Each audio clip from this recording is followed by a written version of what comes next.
Plus, a St. Patrick's Day edition of Street Justice. But first, my opening statement. Folks, they are changing the rules before your very eyes. This is bigger than a travel ban, bigger than a debate question. The left is changing black-letter law, journalistic standards, and the Constitution in order to satisfy their agenda. They are simply intolerant of opinions that differ from theirs. And so, they burn buildings in their black ninja outfits at Berkeley to stop an invited guest from exercising his First Amendment free speech. They burn the Constitution in their black robes to stop the president from exercising his plenary powers to protect Americans. And they throw journalism ethics to the wind and promote a liar to the Democratic National Committee's vice chair. Their goal? To guilt you into believing you are the racist, intolerant, stupid, uncharitable bigot. But you cannot buy into their narrative. You must stay the course. This week, a judge from Hawaii puts a nationwide halt to the president's second temporary travel ban from 6 Arab countries. Within this new travel ban, religion is not used as a preference or an exception. In fact, it removed exemptions for religious minorities, although I personally wish they would have kept it, since asylum status can be prioritized based on religious persecution.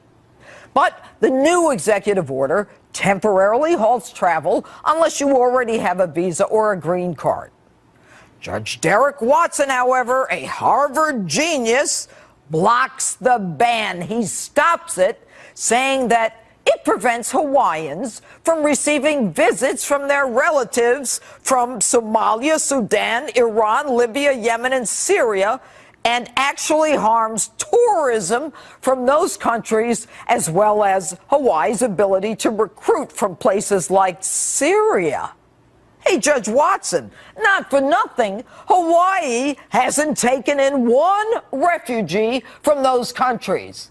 But now you want to be in the forefront of a national controversy and block Donald Trump's executive order? Since I don't think Hawaii has a nexus or even standing with these countries, I personally recommend that all refugees, all 100,000 of them, go directly to Hawaii, go right past New York, Chicago, California, and come straight to you. At least then you might have a plausible argument that Hawaii is connected to Somalia, Sudan, Iran, Libya, Yemen, and Syria. And then you're welcome to be at the forefront of this national controversy. And this week, Donna Brazile, that good Christian woman, finally finds redemption and confesses that she passed on debate questions to her girlfriend Hillary, which didn't do Hillary much good, which shows you how bad Hillary really was as a candidate. Of course, this good Christian woman, accustomed to persecution as she was, had previously denied passing on these debate questions. Take a look.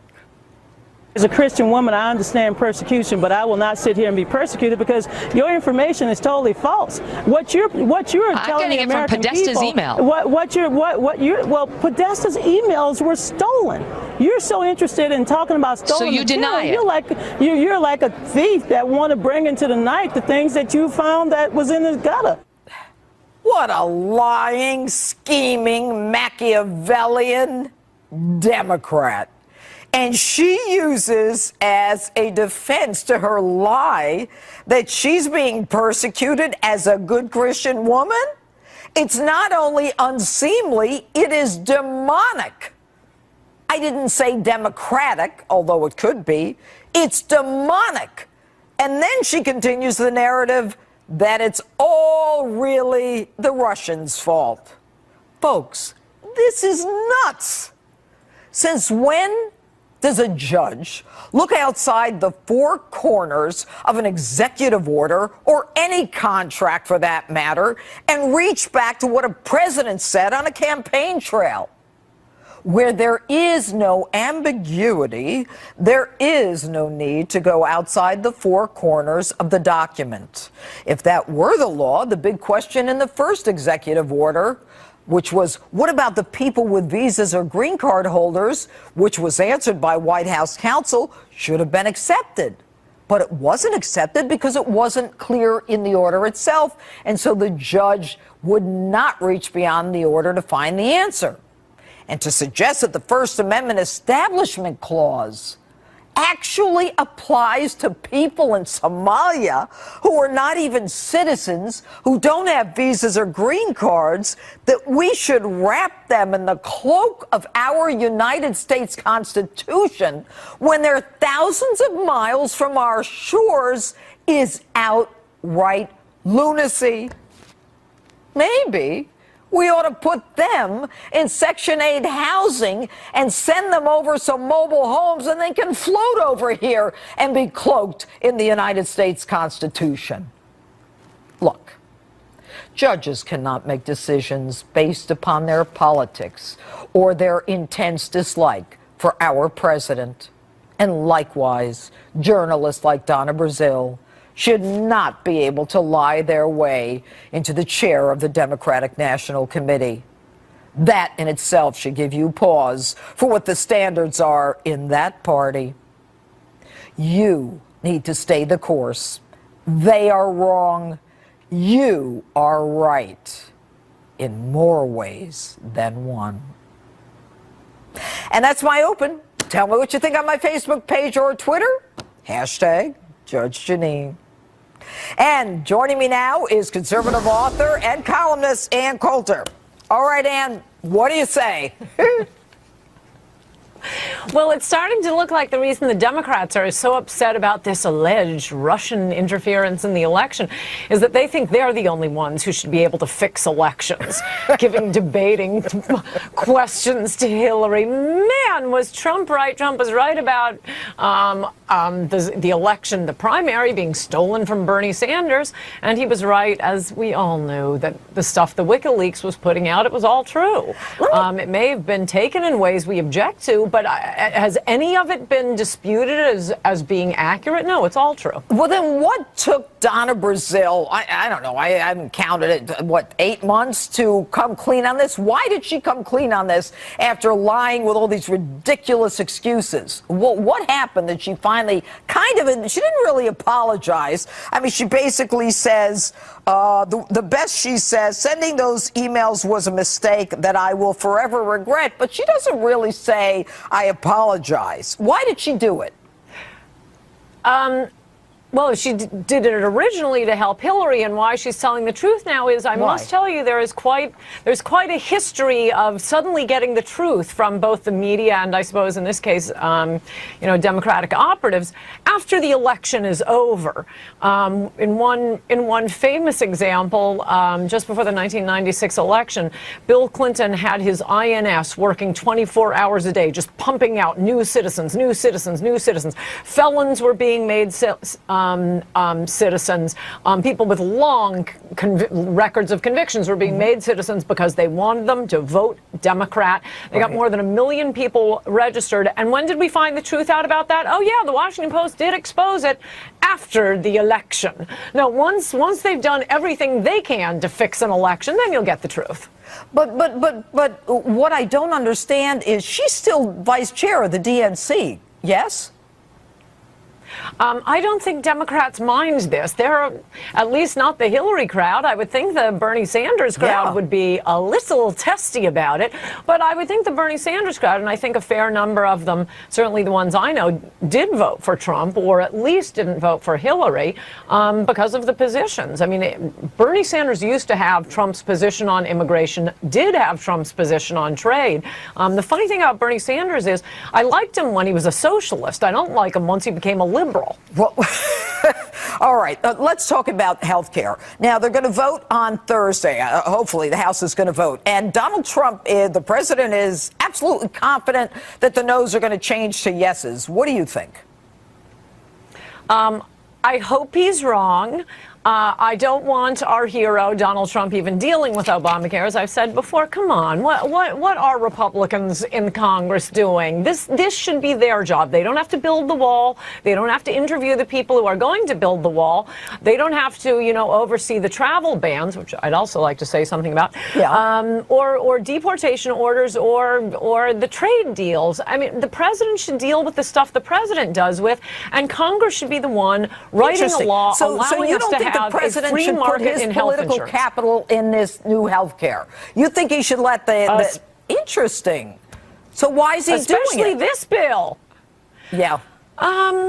I don't know. This isn't his bailiwick, and I hate this bill. All we need, as I've said a million times, to take care of 90% of the people in America, all you need is one sentence saying there shall be a free market in health insurance. Congress does have the right to regulate under the Constitution interstate commerce.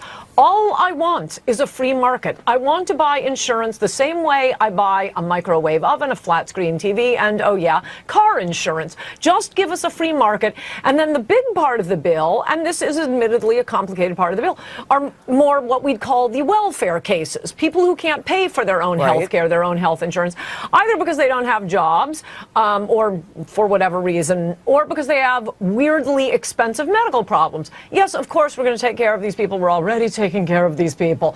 But let the rest of us have a free market in health insurance. Then I want to move on. You said that you wanted to talk about the travel ban. All right, hit it.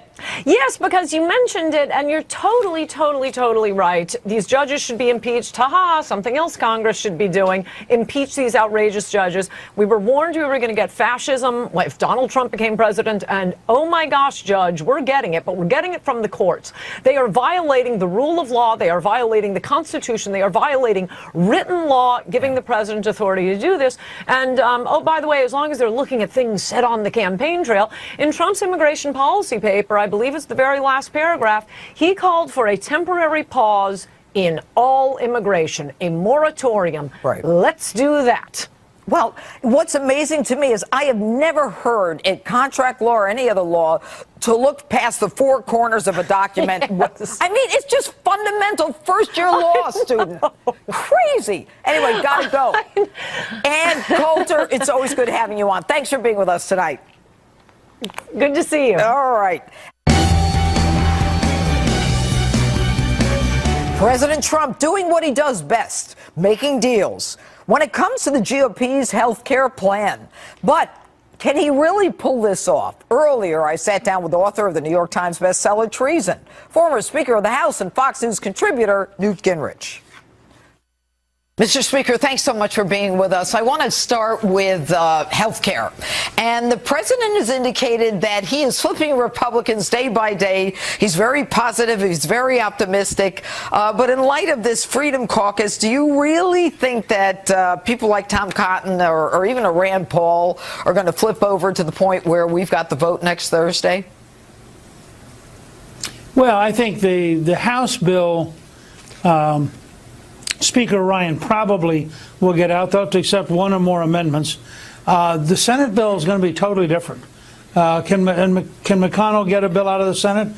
Probably, but it won't be the House bill. And then the real dance will be probably a month from now when they get together in conference and they got these two really different bills. And I think that's going to be a challenge, but you know, Trump made his living on it, making deals, and this is a real test of that ability. What do you think the difference will be between the House and the Senate bill? Where's the emphasis? Well, the House bill, because of the pressure from the Republican Study Committee and the Freedom Caucus, the House bill is moving to the right. So it is deeper changes. It is more change in Medicaid. It's much more anti-Washington. The Senate, I think, has two different groups here. You've got some moderate senators who don't want to go that far to the right, and then you have a core group around Cotton and Cruz and Lee who want to go further to the right. Watching McConnell, who is a master at doing this, watching him figure out how to bring them together. Remember, he needs 50 votes plus the vice president, so he can only lose 2 senators and still get this thing done. And I'm sure that Mitch is spending time every single day talking to people, trying to figure out, is there a sweet spot that'll get a bill out of the Senate. Are you optimistic? Yeah, I'm optimistic because I actually think Donald Trump is a remarkable, charismatic leader, and I think that when at the right time he'll crisscross the country and have a whole series. Remember, he did those 5 rallies a day towards the end of the campaign. I wouldn't be shocked to see him, once they've got a bill, once it's locked down, once they know what the case is, really going out and rallying his base. So it's really all about the public at this point, and the public moving Congress in the event that the president isn't able to do it. Do you see tension between Ryan and the president? Oh, I think there's some, but it's healthy. It's natural tension. Ryan has worked these issues for many, many years. He has very strong ideas and opinions. On the other hand, he doesn't quite have the votes, and he has to deal with the Senate, which is very different. So I think that all three, Ryan, McConnell, and the president, and with enormous help, by the way, from Vice President Pence, who is really doing